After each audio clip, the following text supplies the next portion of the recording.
Church History. By Andrew Miller. Chapter 28. The Decline of Papal Power.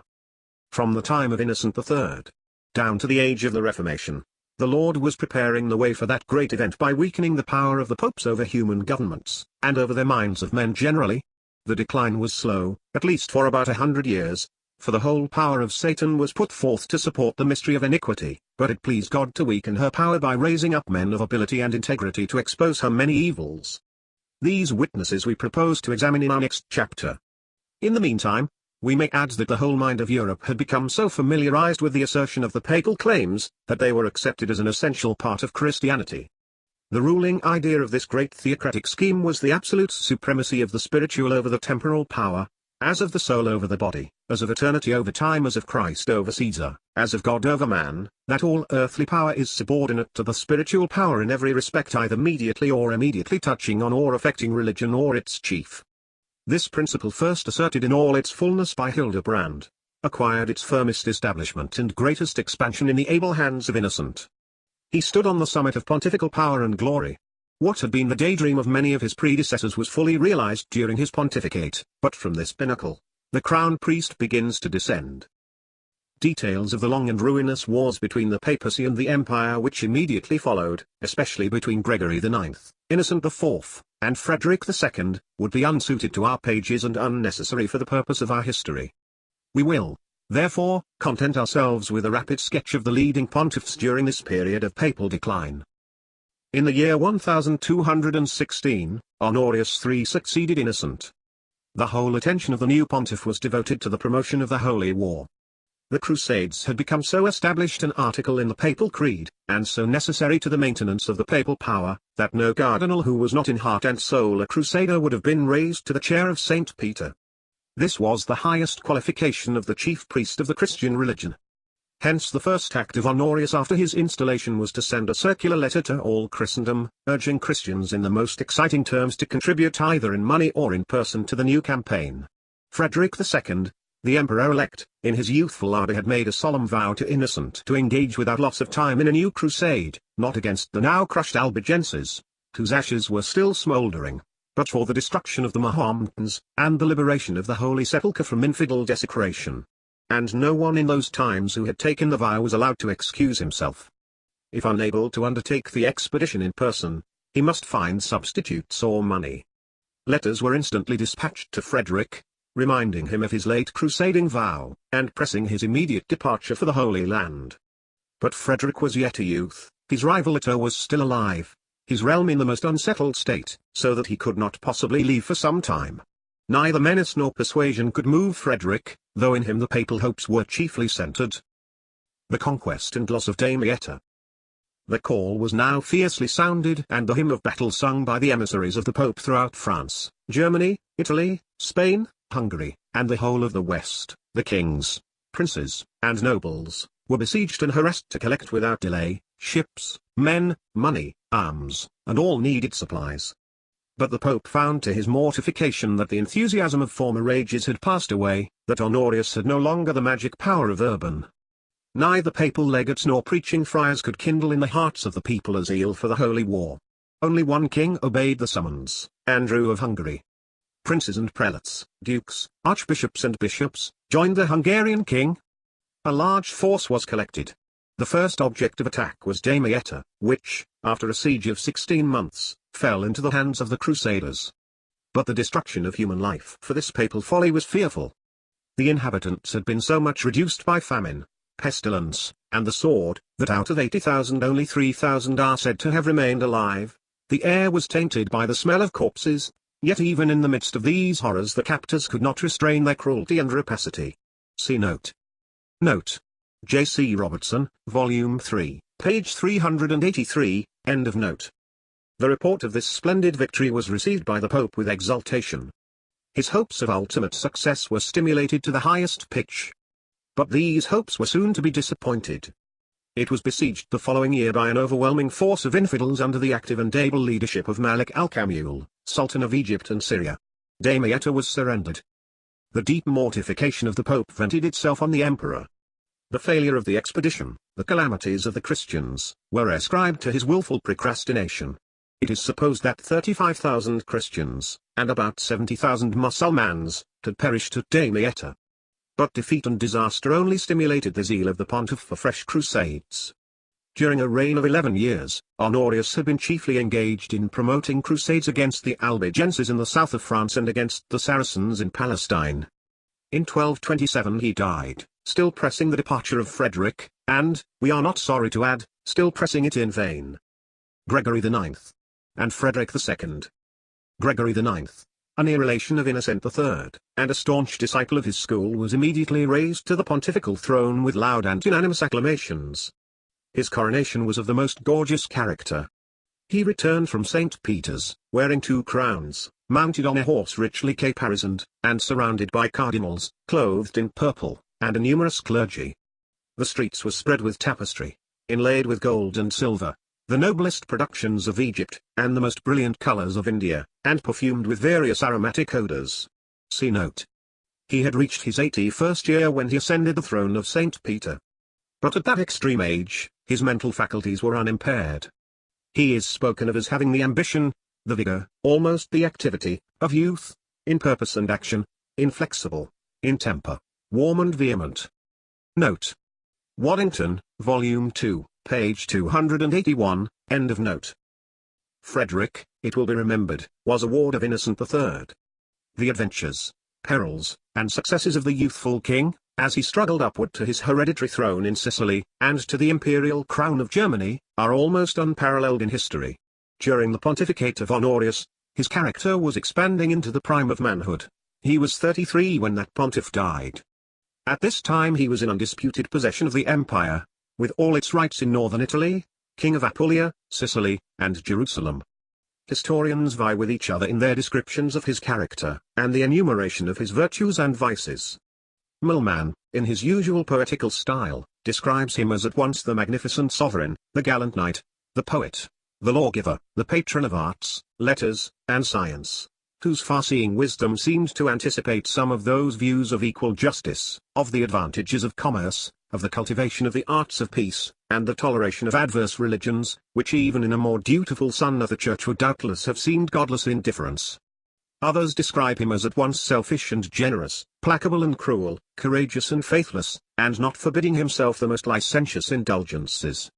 His personal accomplishments were remarkable. He could speak fluently the languages of all the nations which were reckoned among his subjects: Greek, Latin, Italian, German, French, and Arabic. Both the papacy and the empire were now represented by able and resolute champions of their respective claims. Frederick would bear no superior, Gregory no equal. The emperor was determined to maintain his monarchical rights. The pope was equally determined to maintain the papal dignity as above the imperial. The mortal strife began. It was the last contest between the empire and the papacy, but the crusaders were indispensable to papal victory. The aged canonist addressed himself to his work. His first and immediate act after his coronation was to urge the renewal of the crusades at the various courts of Europe. But his appeals were addressed to deaf ears. Lombardy, France, England, and Germany, persisted in their hostility to the Crusades and to their promoters. The fall of Damietta was fresh in their minds. Nothing, therefore, remained to the obdurate old man but to push on Frederick. Although for political reasons, he was unwilling to leave his dominions, yet, to please the Pope, he collected a considerable armament of men and ships and embarked from Brindisi. But a pestilence broke out, which carried off many of his soldiers, and among them the Landgrave of Thuringia and 2 bishops. The emperor himself, after being 3 days at sea, was overtaken by the malady and returned to land for the benefit of the baths. This caused the dispersion of the army, and the temporary abandonment of the expedition. Frederick disregards the papal excommunication. The Pope was infuriated. He treated the story of his illness as an empty pretense, and, without waiting or asking for explanation, he launched the sentence of excommunication against the perjured outcast, Frederick of Swabia. This took place within 6 months from his elevation to the see, and from that day Frederick found but little rest in this world until he found it in his grave. In vain did he send bishops to plead his cause, and witnesses to the reality of his sickness. The Pope's only answer was, "You fraudulently pretended sickness, and returned to your palaces to enjoy the delights of leisure and luxury," and he renewed the excommunication, again and again, requiring all bishops to publish it. But in place of Frederick being humbled, and brought before Gregory IX, as Henry IV was brought before Gregory VII, at Canossa, he boldly denounces the whole system of popery. Your predecessors, he wrote to Gregory, have never ceased to encroach upon the rights of kings and princes. They have disposed of their lands and territories, and distributed them among the minions and favourites of their court. They have dared to absolve subjects from their oaths of allegiance. They have even introduced confusion into the administration of justice, by binding and loosing, and persisting, without regard to the laws of the land. Religion was the pretext for all those trespasses upon the civil government, but the real motive was a desire to subjugate governors and subjects alike to an intolerable tyranny, to extort money, and so long as that was to be got, to care little if the whole structure of society were shaken to its foundations. And many other things of a like nature did Frederick dare to say, which shows the weakened state of the papal power. At the same time, he was a good Catholic king in many respects, enacting severe laws against the heretics, but he wanted the Pope to keep his own place and rule the Church, and leave him to rule the empire. He was willing that the Pope should be the clerical, but he must be the lay chief. See note. Note. See a long letter to Henry III of England, by the Emperor, in which he justly and severely reproaches the Roman Church. Waddington's History, Volume 2, page 281, end of note. Frederick's great crime, in the mind of the fanatical pontiff, was his reluctance to go to the Holy Land. He had preferred the interests of his empire to the orders of the Holy See. This prudential calculation was his unpardonable sin. He did not see the sense of sacrificing men, money, and ships, without a reasonable prospect of success. He was resolved, however, to fulfill his vow and prove his sincerity as a soldier of the cross. In the end of June 1228, he again sailed from Brindisi. Much of the deadly animosity against the Mahometans which had animated the older Crusaders had passed away. Frederick was on friendly terms with the Sultan, so that, instead of seeking by fire and sword the extermination of the followers of Mahomet, the Emperor proposed a peaceful treaty.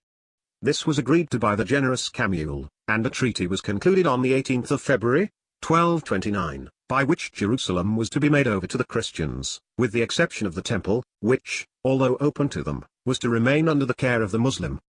Nazareth, Bethlehem, Sidon, and other places, were to be given up. By this treaty the Crusaders had gained more than they had for many years ventured to expect as possible. See note. Note. J. C. Robertson, Volume 3, page 393, end of note. But this bloodless victory, gained by an excommunicated monarch, exasperated the hoary pontiff to frenzy. He denounced, in terms of furious resentment, the unheard-of presumption of one under the ban of the Church daring to set his unhallowed foot on the sacred soil of the Saviour's passion and resurrection, and bewailed the pollution which the city and the holy places had contracted from the Emperor's presence. But God overruled this remarkable event, in his providence, to lay bare to all mankind the hollowness of Gregory's professed enthusiasm for the liberation of the Holy Land. His own papal and personal dignity were 1,000 times dearer to him than the birthplace of Christ. He resorted to every device which his own inventive malice, and that of his advisers, could suggest to accomplish the failure of the expedition and the ruin of Frederick. His Minorite friars were dispatched to the Patriarch on the military orders of Jerusalem, to throw every impediment in the way, with the expressed intent that Frederick might find either a grave or a dungeon in Palestine. A plot was laid by some Templars for surprising Frederick on an expedition to bathe in the Jordan, but, the plot being discovered, the Templars were disappointed. The revengeful old man, however, had not yet done plotting. He collected a considerable force, and, headed by John of Brienne, invaded the Apulian dominions of the Emperor. Tidings of these movements brought Frederick with all speed from the east. The papal armies fled at his approach, and the whole country was rapidly recovered by the influence of his presence. But the papal sword was now drawn, the sword of implacable strife and discord. During the course of a long reign, Frederick, the greatest of the Swabian house, was excommunicated for not taking the cross, excommunicated for not setting out to the Holy Land, excommunicated for setting out, excommunicated in the Holy Land, excommunicated for returning, after having made an advantageous peace with the Mahometans, was deposed from his throne, and his subjects absolved from their oath of allegiance. But without attempting further to describe the military adventures of the empire, or to trace the faithless politics of the papacy, we will only add, that the wretched old pontiff died in his 99th year, in the midst of hostilities, and from a fit of wrathful agitation. He was succeeded by Innocent IV, who followed in the footsteps of Innocent III. and Gregory IX. The cause of Frederick gained nothing by the change of pontiffs. He lived till the year 1250, when, in the 56th year of his age and the 27th of his reign, he died in the arms of his son, Manfred, having confessed, and received absolution from the faithful Archbishop of Palermo. With the death of Frederick, we might suppose that papal hostilities would have at least paused for a little, but it was far otherwise.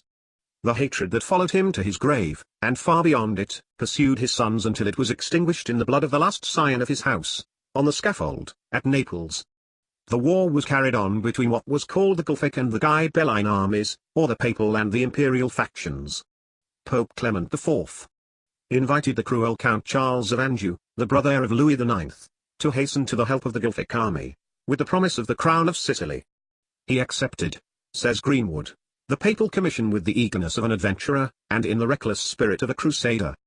He was one of the most accomplished of the tyrants that figure in the world's history. Cruelty, rapacity, lust, and corruption wrought their perfect work under his command. With a large army, which had been raised for the rescue of the Holy Land, he entered Italy. Some of the bravest of the chivalry and gentry of France were in this army of the cross. But in place of going to assist their brethren in Palestine against the Mahometans, the Pope absolved them from their vow, promised them the forgiveness of sins and eternal blessedness, to turn their arms against their brethren of the house and followers of the late emperor. This was papal zeal and honesty for the deliverance of the Holy Sepulchre. Charles of Anjou being crowned King of Sicily, the pilgrims received a license to slay and plunder in the quarters pointed out by the Pope, and under his direction, they invaded the fairest portions of the emperor's dominions. But he was in his grave, and the magic of his name was gone. His sons hastened to collect such adventurers as their finances enabled them to assemble. The contest for a time was doubtful, but the well-disciplined chivalry of France at length overcame the ill-trained bands of the young princes. Manfred fell in battle, Conrad was cut off suddenly by death, and the younger Conradin, with his youthful cousin, Prince Frederick of Bavaria, were taken prisoners, and beheaded by Charles in the public square at Naples. Christendom heard with a shudder the news of this unparalleled atrocity. For no other crime than fighting for his hereditary throne against the Pope's pretender, Conradin, the last heir of the Swabian house, was executed as a felon and a rebel on a public scaffold. The Pope was charged with participation in the murder of a son and heir of kings. He had put the sword into the tyrant's hands and must stand before the tribunal of divine and human judgment, as stained with the blood of Conradin. In the end of the following month the detested Pope followed his victim to the grave, beyond which it is not our province to go, but sure we are that the Judge of all the earth will do right and that from the throne of divine righteousness he will hear the sentence of eternal justice, which admits of no succeeding change forever. The fire is everlasting, the worm never dies, the chain can never be broken, the walls can never be scaled, the gates can never be opened, the past can never be forgotten, the upbraidings of conscience can never be silenced. Everything combines to fill the soul with the agonies of despair, and that forever and ever. Who would not desire, above all things, to be pardoned and saved through faith in the Lord Jesus Christ, who died to save the chief of sinners? Mark 9 verses 44-50. The overruling hand of God. In the providence of God this odious crime, which could never be forgotten by the monarchs and people of Europe, must have tended greatly to discredit and weaken the papal power and to strengthen the hands of the civil ruler against the usurpations and encroachments of the Church of Rome. The change becomes more apparent from this state. The tragic death of Conradin of Hohenstaufen, and of Frederick of Bavaria, took place in 1268, and the famous Pragmatic Sanction became the Magna Carta of the Gallican Church in 1269. This document was issued by the most pious king, Louis IX, of France, who is commonly called Saint Louis. The whole tone of this edict is anti-papal. It limits the interference of the Court of Rome in the elections of the clergy and directly denies its right of ecclesiastical taxation, except with the sanction of the King and the Church of France. Nothing could be more just and liberal, but nothing could more directly oppose the pretensions of the See of Rome. Under the fostering care of the civil lawyers, who were now establishing in the minds of men a rival authority to that of the hierarchy and canon law, the Pragmatic Sanction became a great charter of independence to the Gallican Church. This anti-papal edict, coming from the most religious of kings, a canonized saint, awoke no opposition on the part of the Roman See. Had such a law been promulgated by Frederick II, or any of his race, the effect would have been very different. But it is more than probable that neither Louis nor the Pope foresaw what would be made of this pious decree, originally intended for the benefit and reformation of the clergy. But in the hands of parliaments, lawyers, and ambitious monarchs, it became the barrier against which the encroachments and lofty pretensions of Rome were destined to be broken to pieces. Before concluding our already rather long chapter, we must briefly glance at the pontificate of Boniface VIII, as it is the crowning evidence of the papal decline and the hinge on which its future history turns. Boniface VIII and Philip the Fair. AD 1295 to 1303. In less than 40 years from the promulgation of this famous edict, since known in history as the Pragmatic Sanction, the proud and imperious pontiff, Boniface VIII, was openly defied by the King of France. He was the first to teach the nations of Europe that the Roman bishops could be vanquished, and be trampled under the feet of the sovereign, as they had trampled for ages the sovereigns of Europe under their feet. Philip the Fair, so called from his personal appearance, certainly not from his actions, was as high-minded as strong-handed, as arrogant, as jealous, as violent, as unrelenting as Boniface, and even surpassed him in craft and subtlety. The pride of Boniface was his ruin. It acknowledged no limits and disdained to bend to circumstances, and no considerations of religion, policy, or humanity could repress his violence and cruelty. But the high looks and the haughty pride of the prelate were soon to be brought low. He was deeply involved in many quarrels with many nations, sovereigns, and noble families, but the crafty and powerful King of France proved more than his match. When Boniface sent an extravagant demand to Philip, he sent back a contemptuous reply. And when bull after bull, in burning wrath, issued from the Vatican against the king, he caused them to be publicly burned at Paris, and sent back a message to His Holiness that it was the office of a pope to exhort, not to command, and that he would suffer no dictator in his affairs. But matters could not stop here. Philip determined on humbling his adversary. In strengthening his position against the proceedings of Rome, he had recourse to the most constitutional means. While Boniface was offending the population of France by his intemperate attacks on the king, the politic king was attracting the admiration of his people by standing up for the dignity of his crown and the welfare of the nation against the encroachments of the Pope. He assembled the nobles and prelates of France, and with them summoned the representatives of the Third Estate, the burgesses of France, said to be the first convocation of the States General. This plan was soon followed by other kings which deeply affected the future history of the papacy. The king had the satisfaction of obtaining a strong protest against the papal demands, and the assertion of the independence of the crown. Boniface, not perceiving this crisis in his own history and in that of the papacy, blindly pursued with an ill-timed arrogance his former course. Addressing Philip in a letter he says, "God has set me over the nations and the kingdoms, to root out and to pull down, to destroy, to build, to plant in his name and by his doctrine. Let no one persuade you, my son, that you have no superior, or that you are not subject to the chief of the ecclesiastical hierarchy. He who holds that opinion is senseless, and he who obstinately maintains it is an infidel, separate from the flock of the Good Shepherd. Wherefore we declare, define, and pronounce, that it is absolutely essential to the salvation of every human being that he be subject to the Roman pontiff." The king's answer was moderate but firm and defiant. Perplexities increased. Not content with these assertions, the Pope laid an interdict upon France, excommunicated the king, and offered his crown to another. But Philip, in no wise troubled with these censures, which were now powerless, published an ordinance which prohibited the exportation of all gold, silver, jewels, arms, horses, or other munitions of war from the realm. By this ordinance, the Pope himself was deprived of his revenues from France. The humiliation of the pontiff. Burning with rage, Boniface repeated and redoubled his menaces. But Philip now determined on a shorter path to settle the contest. He dispatched a trustworthy officer, Nogret, with Sir Colonna, a member of a noble Italian house which Boniface had ruined and desolated, and who was, of course, the sworn enemy of the Pope. These, with other adventurers, and 300 armed horsemen, had strict orders to arrest the Pope wherever he might be found and bring him a prisoner to Paris. The perplexed old man, now in his 86th year, had retired to his palace at Anagni, his native place, to compose another bull, in which he maintained, that as vicar of Christ, he had the power to govern kings with a rod of iron, and to dash them to pieces like a potter's vessel. But his blasphemous assumption of omnipotence was soon turned into a spectacle of human weakness and death. A shout was heard. The Pope, and the cardinals, who were all assembled around him, were startled with the trampling of armed horse, and the terrible cry, "Death to Pope Boniface! Long live the King of France!" The soldiers were immediately masters of the pontifical palace. Nearly all the cardinals and even the personal attendants of the Pope fled. He was left alone, but he lost not his self-command. Like the English Thomas à Becket, he awaited the final blow with courage and resolution. He hurriedly threw the mantle of St. Peter over his shoulders, placed the crown of Constantine on his head, grasped the keys in one hand and the cross in the other, and seated himself on the papal throne.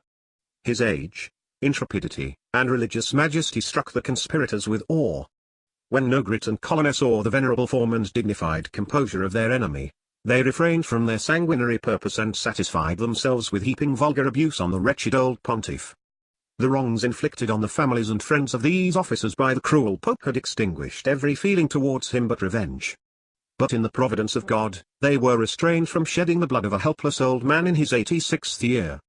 While the leaders were thus employed, the body of the conspirators had dispersed themselves throughout the splendid apartments in eager pursuit of plunder. The palaces of the Pope, says Milman, and of his nephew were plundered. So vast was the wealth, that the annual revenues of all the kings in the world would not have been equal to the treasures found and carried off by Sarah's freebooting soldiers. His very private chamber was ransacked. Nothing was left but bare walls. At length, the people of Anagni were aroused to insurrection. They assaulted the soldiers by whom they had been overawed. But as they were now in possession of the plunder, and the Pope imprisoned, they were not unwilling to withdraw. The Pope was restored to his freedom. Infuriated by the disgrace of his captivity, he hurried to Rome burning with revenge. But the violence of his passion overpowered his reason. He refused nourishment. He cried for revenge, but he was now impotent as other men. He removed all his attendants, shut himself up in a room lest anyone might see him die, but he died, and he died alone, and will stand before the judgment seat of God alone, and have to answer alone for the deeds done in the body, and under a responsibility entirely his own. We cross not the line, but what, oh what, must the eternal portion be of one, of whom impartial history says, of all the Roman pontiffs, Boniface has left the darkest name for craft, arrogance, ambition, even for avarice and cruelty. See note. Note. See Dean Milman, Volume 5, page 143, Dean Waddington, Volume 2, page 319, Greenwood, Volume 6, page 277, end of note. Reflections on the death of Boniface. 572 years have rolled heavily and drearily over the dark regions of hell since Boniface died by his own suicidal course. What time for reflection, reproach, remorse, despair. Why, oh why, will men, intelligent men, risk an eternity of misery for a few short years of earthly glory, or sensual gratification, or the love of self in any way? But alas, the most solemn warnings are disregarded, the most gracious invitations of mercy are rejected, in the eager chase after their own selfish object. And when they have reached it, what is it? How much do they enjoy it? How long do they possess it? Only 9 years did Boniface reign as supreme pontiff, and in order to secure that shadowy gleam of glory, he accomplished privately the murder of his predecessor Celestin, whom he had supplanted. But as a man sows, so must he also reap. Celestin has the compassions and sympathies of posterity, but over the tomb of Boniface all posterity has written, he mounted the chair like a fox, he reigned like a lion, he died like a dog. And so it was, without the consolations of the mercy of God and without the tender ministries of man, he died. When his bedroom door was burst open, he was found cold and stiff. His white locks were stained with blood, the top of his staff bore the marks of his teeth, and was covered with foam. How happy they, we are ready to exclaim, who have an inheritance incorruptible, undefiled, and that fadeth not away, reserved in heaven for all whose faith and hope are firmly fixed on Christ alone. They are the children of God by faith in Christ Jesus, they belong to the royal family of heaven, they need not seek after earthly glory, they are heirs of God and joint heirs with Christ. They have a throne that can never be shaken, a crown that can never be cast to the ground, a scepter that can never be plucked from their hands, an inheritance that can never be alienated. Still, they can afford to linger over the melancholy end of a fellow sinner with profound pity and seek to turn that scene of darkest and deepest sorrow into an occasion of spiritual profit for others. One look of faith to the Saviour would have been life to his soul, chief of sinners though he was, and the first look of faith is eternal life to the chief of sinners today. Look unto me, and be ye saved, all the ends of the earth, for I am God, and there is none else. Isaiah 45 verse 22. But we must now return to our history. The Popes of Avignon. We have been at some pains to present to our readers, as fully as our space would admit, the quarrel between Boniface and Philip, as it is one of the great epochs in the papal history. From this moment it sank rapidly and never rose again to the same commanding height. But the degradation of the papal chair was not yet complete according to the hard and unrelenting spirit of Philip. His next object was to have the Pope under his own eye and as his abject slave. This he accomplished in Clement V, who was raised to the chair in the year 1305. His election led to the most debasing period in the history of the Romish Church. Clement, who was a native of France, and the king's obedient servant, immediately transferred the papal residence from Rome to Avignon. The Pope was now a French prelate, Rome was no longer the metropolis of Christendom. This period of banishment lasted about 70 years and is spoken of in history as the Babylonian captivity of the popes in Avignon. The great line of medieval pontiffs, the Gregorys, the Alexanders, and the Innocents, expired with Boniface VIII. After 70 years of exile they emerged from their state of slavery to the kings of France, but only to resume a modified supremacy. Philip survived his adversary 11 years. He died AD 1314.